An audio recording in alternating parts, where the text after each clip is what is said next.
ഈ സംഗീത പൊമ്മഗരി എന്ന് ഗാനം പഠിപ്പിച്ചു തന്ന ഒരു ഇരുമ്പുഴി മുഹമ്മദിനെ കുറിച്ച് ഞാൻ പറഞ്ഞല്ലോ. അദ്ദേഹം രചിച്ച ഒരു ഗാനം ഇതേ കാലഘട്ടത്തിൽ തന്നെ ഞാൻ റെക്കോർഡ് ചെയ്തിട്ടുണ്ട്, ഗ്രാമഫോൺ റെക്കോർഡ് വെച്ച്. എഴുവൻ കാടന്തരശിൽ ഏറിയ നൂറുള്ള ഇമ്പരെ മാരുമകനായുള്ള സദുള്ള. അപ്പോൾ മാഷിന്റെ ഈ പാട്ടുകളൊക്കെ ജനഹൃദയങ്ങളൊക്കെ ഏറ്റുവാങ്ങിയ ഒരു സമയം, എനിക്ക് തോന്നുന്നു നിരവധി സ്റ്റേജും തിരക്കുകളൊക്കെ ഉണ്ടായിരുന്ന ഒരു സമയമായിരിക്കാം മാഷിന്.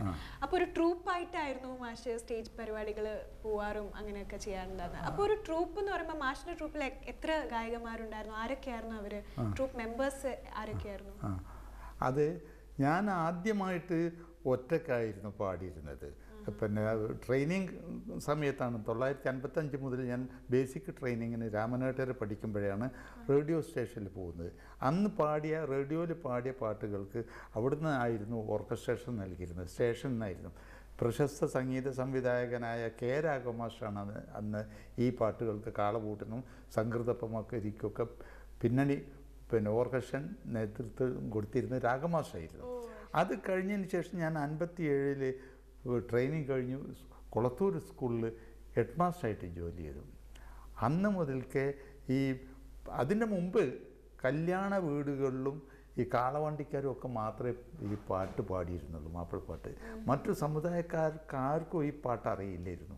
മാപ്പിളപ്പാട്ട് എന്ന് പറയുന്നത് പ്രസ്ഥാനം അവർക്ക് ഉൾക്കൊള്ളാൻ കഴിയില്ലായിരുന്നു. കാരണം അത് അറബി മലയാളം ലിപിയിലാണ് അതിൻ്റെ പാട്ടുകൾ മുഴുവൻ. അതുകൊണ്ട് അതിൻ്റെ ഈണങ്ങളൊന്നും മറ്റു സമുദായക്കാർ പഠിക്കുകയോ പാടുകയോ ചെയ്തിരുന്നില്ല. ഞാനാണ് ഈ പാട്ടുകൾ ആദ്യമായിട്ട് 57 ഇതിന് സംഗീതോപകരണങ്ങളൊന്നുമില്ലാതെ വീടുകളിൽ ആണുങ്ങളും പെണ്ണുങ്ങളും വേറെ വേറെ സംഘങ്ങളായിട്ട് കൈയടിച്ചിട്ട് പാടുന്ന സമ്പ്രദായമായിരുന്നു ഉണ്ടായിരുന്നത്. അപ്പം അതിൽ നിന്നൊരു മാറ്റം വരുത്താൻ വേണ്ടി ഈ അറബി മലയാള സബീനകളിൽ നിന്നുള്ള പാട്ടുകൾ മലയാള ലിപിയിൽ എഴുതി അമുസ്ലിങ്ങളായ കുറേ കുട്ടികളെ കൊണ്ട് പഠിപ്പിച്ചു. അങ്ങനെ ആദ്യമായി ഞാൻ മലപ്പുറത്ത് വെച്ചിട്ടാണ് 57 ഹാർമോണിയം തബലയും മാത്രം വെച്ചുകൊണ്ട് ഒരു സ്റ്റേജ് പരിപാടി നടത്തുന്നത്. ഇപ്പം മാഷ് പറഞ്ഞപ്പോഴാണ് എനിക്ക് ഓർമ്മ വന്നത്, ശരിക്കും ആ സമയത്ത് മാഷ് ചെയ്തൊരു വലിയ കാര്യമാണ്. കാരണം ഒരു വിഭാഗത്തിലോട്ട് മാത്രം ഒതുങ്ങി പോകാവുന്ന ഒരു തരം ഗാനമായിരുന്നിരിക്കാം ചിലപ്പോൾ ആ സമയത്ത്. അതെ. അപ്പം മാഷ് എന്ന് പറയുന്നത് അമുസ്ലിം ആയിട്ടുള്ള ഗായകരെ കൊണ്ട് ഉൾപ്പെടുത്തിക്കൊണ്ട് ഒരു ട്രൂപ്പ് നടത്താന്ന് പറയുന്നത് ഒരു വലിയ സ്റ്റെപ്പ് തന്നെയാണ്. അപ്പൊ ആരൊക്കെയായിരുന്നു ആ ട്രൂപ്പിൽ? ആ ട്രൂപ്പിൽ അന്ന് രാജഗോപാലൻ, ഗിരിജ, പിന്നെ സുബൈദ തുടങ്ങിയിട്ടുള്ള കുട്ടികളായിരുന്നു മാപ്പിളപ്പാട്ട് പാടിയിട്ടുള്ളത്. ആകെ അരമണിക്കൂറേ ഉള്ളായിരുന്നു. ഞാൻ തന്നെ ഹാർമോണിയം വായിച്ചു, പിന്നെ ഫറോക്കിലെ ഗോവിന്ദൻ ആശാൻ തബലയും വായിച്ചു. ഈ 3 കുട്ടികളും വെച്ചുകൊണ്ട് ഞാനാണ് ഇപ്പോൾ ആദ്യത്തെ സ്റ്റേജ് മാപ്പിളപ്പാട്ട്. അവിടെ വേറെ ഓർക്കസ്ട്ര ഉണ്ട്, ധാരാളം സിനിമാ ഗാനങ്ങളുടെ ഓർക്കസ്ട്ര നടക്കുന്നടിച്ചത്. ഇതിൽ കുറച്ച് പാട്ടുകൾ പിന്നെ വൈദ്യരുടെയും PM കാസിമിൻ്റെയും ഒക്കെ പാട്ടുകൾ എഴുതിച്ചിട്ട് അവരെ കൊണ്ട് പാടിച്ചപ്പോൾ അത് ജനങ്ങൾക്ക് ഭയങ്കര ഒരു ആസ്വാദനമായി. കാരണം അതുവരെ അവർ മാപ്പിളപ്പാട്ടുകൾ ഓർക്കസ്ട്രയുടെ അകമ്പടിയോട് കേട്ടിട്ടില്ല. ആദ്യമായിട്ട് മലപ്പുറത്തെ വിഭാഗം ജനങ്ങൾ പിന്നെ അതുമാത്രമല്ല മുസ്ലിങ്ങൾ പാടുന്നത് കൂടി കേട്ടപ്പോൾ അവർക്ക് വലിയ പുതുമ തോന്നി. ഉടനെ തന്നെ സ്റ്റേജിൽ നിന്ന് ഇറങ്ങിയ ഉടനെ തന്നെ വീണ്ടും തുടരണം എന്ന് ജനങ്ങൾ പിന്നെ ബഹളം വെച്ചു. പക്ഷെ സമയത്തിൻ്റെ തകരാറ് കൊണ്ട് അതിനനുവാദം കിട്ടിയില്ല. അങ്ങനെ പുറത്തിറങ്ങിയപ്പോൾ തന്നെ അപ്പോഴാണ് പരിപാടികൾക്ക് ബുക്കിംഗ് ആരംഭിക്കുന്നത്. 57 തന്നെ ആദ്യത്തെ ആ സ്റ്റേജിൽ നിന്ന് ഇറങ്ങിയ ഉടനെ തന്നെ 6 സ്ഥലങ്ങളിൽ വായനശാലയുടെ പിന്നെ അതേമാതിരി തന്നെ പിന്നെ ക്ലബ്ബുകളുടെ കല്യാണത്തിൻ്റെ വീട്ടിലേക്കൊക്കെ പരിപാടി ബുക്ക് ചെയ്തു. 5 or 6 സ്റ്റേജുകളിലെന്ന്. അതോടുകൂടി തന്നെ ഞാൻ പിന്നെ കൂടുതൽ പാട്ടുകാരെയും കണ്ടെത്താനുള്ള ശ്രമമായി. പിന്നെ 60 മുതൽ റേഡിയോയിൽ ഞാൻ അതുവരെ പാടുന്നുണ്ട്, ഞാൻ മാത്രമായിരുന്നു. പിന്നെ ഈ കുട്ടികളെയും കൂടി അക്കോമഡേറ്റ് ചെയ്യാൻ വേണ്ടിയിട്ട് ഞങ്ങളുടെ വായനശാല പുളിക്കൽ യുവജന വായനശാലയുടെ കീഴിൽ ഒരു ക്ലബ്ബ് ഉണ്ടാക്കി, ബാലസംഘം ഉണ്ടാക്കി ഈ ബാലലോകം പരിപാടി അവതരിപ്പിച്ചു. അതിലാണ് കുറേ ഈ ആയിഷ സഹോദരിമാരെന്നറിയുന്ന കുട്ടികൾ വരുന്നത് റേഡിയോയിൽ പാടാൻ വേണ്ടിയിട്ട്. പിന്നെ അവരെൻ്റെ ഗായക സംഘത്തിൽ ഒരുപാട് സ്ഥലങ്ങളിലേക്ക് വരാൻ തുടങ്ങി. അപ്പോൾ ആ പരിപാടിയിൽ കൂടെ മാഷ് കണ്ടെത്തിയ ചെറിയ ഗായികമാരായിരുന്നു ആയിഷ സഹോദരിമാർ. 3ാം ക്ലാസ് പഠിക്കുമ്പോൾ. ഓ, അത്രയും ചെറുതായിരുന്നു. അത്രയും ചെറുതാണ്. ആയിഷ സഹോദരിമാരെന്നുള്ള പേരുകൾ മാത്രമേ നമുക്കറിയൂ. ഇതിൽ ആരാണ് ആയിഷ, ആരാണ് ആയിഷ ബി എന്നൊന്ന് പറയാൻ? ഐഷാബി എന്റെ മുത്താപ്പന്റെ മകളാണ് ഇവള്. ഓ, അപ്പൊ സ്ട്രേറ്റ് സിസ്റ്റേഴ്സ് അല്ല, അളാപ്പൻ മൂത്താപ്പന്റെ മകളാണ്. ഓക്കെ. അപ്പൊ ആയിഷ, ആയിഷ ബി. എന്താണ് നിങ്ങളുടെ വിശേഷം? ആദ്യം ആയിഷ ബി പറ. ഞങ്ങൾ വീയൻകുട്ടി മാഷ കൂടെ 3ാം ക്ലാസ് പഠിക്കാൻ വന്നു. അന്ന് മുതൽ ഞങ്ങൾ ആദ്യം തന്നെ കോഴിക്കോട് റേഡിയോ സ്റ്റേഷനിൽ പോയി ശിശുലോക പരിപാടിയിലാണ് ആദ്യമായിട്ട്. ശിശുലോകം നേരത്തെ മാഷ് പറഞ്ഞ ബാലലോകം, അത് കഴിഞ്ഞിട്ടല്ലേ അപ്പൊ ആദ്യം ശിശുലോകത്തിലാണ് വന്നത്, പിന്നെ ബാലലോകമായത്. അപ്പൊ ശരിക്കും പറഞ്ഞാൽ കുട്ടിക്കാലത്ത് ഇങ്ങനെ തുടങ്ങുകയാണ് പാട്ടിലേക്ക്. പിന്നെ കുറെ ഭക്തിഗാനങ്ങൾ പാടി, പിന്നെ ലളിതഗാനം, അങ്ങനെ പിന്നെ അവിടെ നിന്ന് അങ്ങനെ ഒരു സ്റ്റേജ് പ്രോഗ്രാം കുറേ പരിപാടികൾ ചെയ്ത് കുറേ സ്ഥലങ്ങളിൽ പോയി കുറേ പ്രോഗ്രാമുകൾ ചെയ്തിട്ടുണ്ട്. മാഷ കൊടുത്ത് പോയിട്ട് ബാംഗ്ലൂർ, മദ്രാസ് ഇങ്ങനെയുള്ള സ്ഥലങ്ങളിലൊക്കെ മാഷ കൊടുത്ത് ഒരുപാട് സ്ഥലങ്ങളിൽ ഞങ്ങൾ പോയിട്ടുണ്ട്. കോഴിക്കോട് ഒരു പരിപാടി ഉണ്ടായിരുന്നു. അന്ന് പ്രേം നസീർ സാർ വന്ന് വീയൻകുട്ടി സാറെ കൂടെ ഞങ്ങൾ പരിപാടിക്കൊക്കെ പോയി സ്റ്റേജിൽ നിന്ന് ഞങ്ങളെ ആയിഷാബിനെ പൊക്കിയെടുത്ത് ഞങ്ങൾ അന്ന് ഉഷാറായി പാട്ടൊക്കെ പാടി അഭിനയിച്ചിരുന്നു. മറക്കാൻ കഴിയാത്തൊരു ഇതാണ് ഞങ്ങൾക്ക്. അപ്പൊ ആ കാലങ്ങളിൽ ആയിഷ ബിയെ വെച്ച് മാഷ് റെക്കോർഡ് ചെയ്ത പാട്ടുകൾ ഏതൊക്കെയായിരുന്നു? അതുകൊണ്ട് അത് പിന്നെ 1964 റെക്കോർഡ് ചെയ്തതെന്നാണ് എൻ്റെ ഓർമ്മ. മുല്ലപ്പൂ പൂവിലും പൂവായ ഫാത്തിമ, മുത്ത് നബി മകളായ പൂ ഫാത്തിമ. അല്ലിപ്പൂ പൂവിലും പൂവായ ഫാത്തിമ, ആലം നബി മകളായ പൂ ഫാത്തിമ. മുല്ലപ്പൂ പൂവിലും പൂവായ ഫാത്തിമ, മുത്ത് നബി മകളായ പൂ ഫാത്തിമ. ഇതേപോലെ തന്നെ കമ്പളത്ത് ഗോവിന്ദൻ നായർ എന്ന് പറയുന്ന ഒരു കവി, കൊണ്ടോട്ടിക്കാരനായ ഒരു കവി, സ്വാതന്ത്ര്യ സമരത്തെക്കുറിച്ചിട്ട് എഴുതിയ ഒരു വിപ്ലവഗാനുണ്ട്. അതും മാപ്പിളപ്പാട്ടിൻ്റെ ഈണ. അതും റെക്കോർഡ് ചെയ്തത് ഞാനും ഈ പിന്നെ ആയിഷ സഹോദരിമാരും ഒക്കെ തന്നെയാണ്. ആയിഷ സഹോദരിമാർ കൂട്ടത്തിൽ രാജം എന്ന് പറയുന്ന ഒരു ടീച്ചർ ഉണ്ടായിരുന്നു, പിന്നെ അരിമ്പറ സ്കൂളിലെ. അവരും ഞങ്ങളും എല്ലാവരും കൂടിയിട്ടാണ് മദ്രാസ് പോയിട്ട് ഈ ഗാനം റെക്കോർഡ് ചെയ്തത്.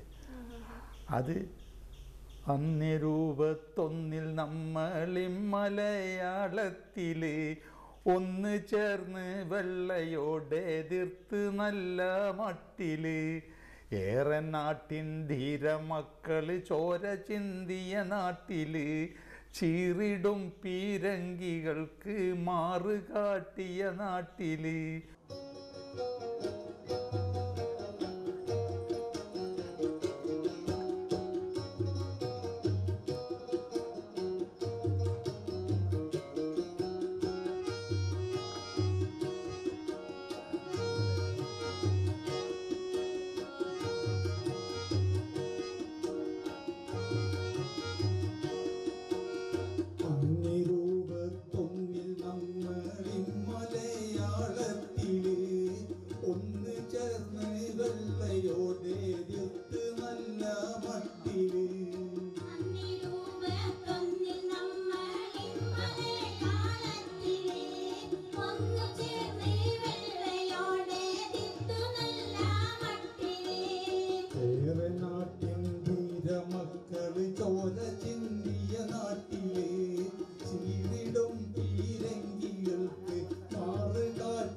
ഇതായിരുന്നു അന്നത്തെ പാട്ട്. ജനങ്ങളെ മുഴുവൻ കേരളത്തിൽ ഉടനീളം ആളുകളെ ത്രസിപ്പിച്ചൊരു ഗാനമായിരുന്നു.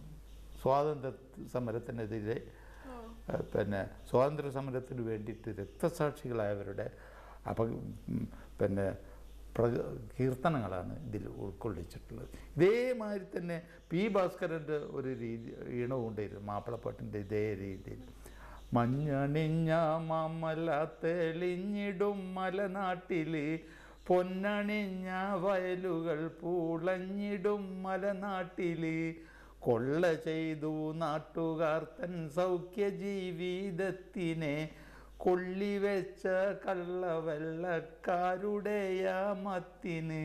ചിലപ്പോൾ ഇത് കാണുന്ന പലർക്കും എനിക്കിപ്പോൾ തോന്നുന്ന പോലെ തോന്നുന്നുണ്ടാവും. മാഷ് ഇത് പാടുമ്പോൾ മാഷിന്റെ കണ്ണിൽ ആ ഒരു തിളക്കം, ആ ഒരു ഇത്രയും വർഷമായി ഈ ഒരു 81-ാം വയസ്സിൽ വരെ ആ ആവേശത്തോടെ ഇത് പാടുന്ന കേൾക്കുമ്പോൾ തന്നെ ഒരു അത്ഭുതമാണ് ശരിക്കും പറഞ്ഞാൽ. അതായത് അള്ളാഹുവിന്റെ അനുഗ്രഹം തന്നെയാണ് മാഷിന്റെ കാര്യം. അപ്പം മാഷ് ഇപ്പൊ പറയണ്ടായി ഇത് ചെന്നൈയിൽ പോയി റെക്കോർഡ് ചെയ്തതാണ്. രാജം ഗായിക, ഒപ്പം മാഷ്, ആയിഷ സഹോദരിമാര്. അപ്പൊ ആയിഷ സഹോദരിമാരെ കൊണ്ട് റെക്കോർഡ് ചെയ്യിച്ച അല്ലെങ്കിൽ പാടിയ മറ്റേ ഗാനങ്ങൾ ഒരുപാട് ഗാനങ്ങളുണ്ട് ആ കാലഘട്ടങ്ങളിൽ. 64, 65, 66 കാലഘട്ടങ്ങളിൽ, 67, 68 കാലഘട്ടങ്ങളിലൊക്കെ ആയിഷ സഹോദരിമാർ തന്നെയായിരുന്നു മുഖ്യ ഗായികമാരായിട്ടുണ്ടായിരുന്നത്. സ്റ്റേജിലും റെക്കോർഡിലും ഒക്കെ തന്നെ. അവരൊക്കെ അന്ന് കല്യാണപ്പാട്ടുകളുണ്ടായിരുന്നു. കല്യാണപ്പാട്ടുകൾ പ്രശസ്തമായ ഒരു കല്യാണപ്പാട്ടുണ്ട് ഗ്രാമഫോൺ റെക്കോർഡിൽ. അതിർപ്പപ്പൂ മണം വീശും പുതുവക്കന്നീ പുതുവക്കന്നീ, അലങ്കാര തെളിവൊളി മുഖവും മിന്നി മുഖവും മിന്നി.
അതേമാതിരി തന്നെ ആ കാലഘട്ടത്തിൽ അംബിയ രാജൻ്റെ ഇമ്പപ്പൂ ഫാത്തിമ്മ, മുത്ത് നബി മകളായ പൂ ഫാത്തിമ്മ, ഈ പാട്ടും റെക്കോർഡ് ചെയ്തിരുന്നു പഴയ കാലത്ത്. അതും ഇവർ തന്നെ പാടിയത്. പിന്നെ അതുപോലെ തന്നെ ആയിഷ സഹോദരിമാർ കോറസ് പാടിയ ഒരുപാട് പാട്ടുകളുണ്ട്. ഇതുപോലെ 65, 66 കാലഘട്ടങ്ങളിൽ ഹിറ്റായ പാട്ടുകളുണ്ടായിരുന്നു. കല്യാണ വീട്ടിലൊക്കെ പാടിയിരുന്ന പാട്ടുകൾ. അത് കൈനിക്കര ഹസൻകുട്ടി എന്ന് പറയുന്ന ആലപ്പുഴക്കാരൻ ഒരാൾ എഴുതിയ കുറത്തിപ്പാട്ട് എന്നുള്ള സെബീനയിലുള്ള പാട്ടുകളാണ്. ഇതുപോലെ പിന്നെ 68, 69 കാലഘട്ടങ്ങളിൽ റെക്കോർഡ് ചെയ്ത ഗ്രാമഫോൺ റെക്കോർഡിൽ പാടിയിട്ടുള്ള കല്യാണ പാട്ടുകളുണ്ടായിരുന്നു. അത് അന്ന് ആ കാലത്ത് വളരെ ഹിറ്റായിരുന്നു. ഓരോ കല്യാണ വീടുകളിലും ഗ്രാമഫോൺ കൂടിയ കേൾക്കാമായിരുന്നു പഴയ പാട്ട്. അത് കൈനിക്കര ഹസൻകുട്ടി എന്ന് പറയുന്ന ഒരാൾ കൊച്ചിക്കാരൻ ഒരു കൈനിക്ക രാസൻകുട്ടി എന്ന് പറയുന്ന ആൾ എഴുതിയിട്ടുള്ള പിന്നെ കുറത്തിപ്പാട്ട് എന്നുള്ള സബീനപ്പാട്ടിലുള്ള പാട്ടാണ്. അത് ഞാനാണ് സംഗീതം ചെയ്ത് ഞാൻ തന്നെ പാടുകയും കുട്ടികളെ കൊണ്ട് കോറസ് പാടിക്കുകയും ചെയ്തു. ചിച്ചിലെന്നും ചിലിച്ചിലെന്നും കാൽപ്പടത്തിൻ്റെ ഓശ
ഇപ്പം മാഷിന്റെ മാപ്പിളപ്പാട്ട് പറയാൻ തുടങ്ങിയപ്പോൾ തന്നെ ഞാൻ നോട്ടീസ് ചെയ്യുന്ന കാര്യമാണ് എല്ലാ പാട്ടും ഓരോ വിഷയത്തെയാണ് കൈകാര്യം ചെയ്യുന്നത് അല്ലേ? അതെ, ജീവിതത്തിലെ എല്ലാ മേഖലകളെയും സ്പർശിക്കുന്നതാണ് മാപ്പിളപ്പാട്ടുകൾ. ഇനി ഇതുവരെ കല്യാണം കഴിഞ്ഞു, കല്യാണപ്പാട്ടുകൾ, കാളപൂട്ട് പാട്ട് എല്ലാം കഴിഞ്ഞു. ഇനി ഇതേപോലെ തന്നെ കത്തുപാട്ട് വലിയൊരു വിഷയമാണ്. കത്തുപാട്ടുകൾ പരിശുദ്ധ ബീവിക്കറിവാൻ കൂറിത്ത് കത്ത് പൊരിയും കാരളിൻ്റെ മണമുള്ളതാണീ കത്ത് ഏറിയ കാലം ഒത്ത് കഴിഞ്ഞ് വന്ന് ഏറെ മൂഹബത്താമൃതം കൂടിച്ച് പോന്ന്. മാഷ് ഇപ്പൊ പാടിയ പാട്ട് എത്ര വർഷത്തെ പഴക്കമുണ്ട്? ഒരുപാട്. ഞാനിപ്പോൾ ഈ പാടിയ പാട്ടുകളിലൊക്കെ എൻ്റെ തുടക്ക കാലഘട്ടങ്ങളിലുള്ളതാണ്. അതായത് 60 മുതൽ 70 വരെ. ഈ പാട്ട് 68-ലോ 69-ലോ ആണ് ഞാൻ പാടിയത്. ഇനി എത്രയോ പാട്ടുകൾ വരാനിരിക്കുന്നു. 70-ന് ശേഷമാണ് എൻ്റെ ഒരുപാട് പുതിയ സംഗീതവും പുതിയ രചനയും ഞാൻ തന്നെ ആലപിച്ചതുമായ ഒരുപാട് പാട്ടുകളുണ്ട്. ഇപ്പം 70 വരെ തുടക്ക കാലഘട്ടങ്ങളിലുള്ള പാട്ടാണ്.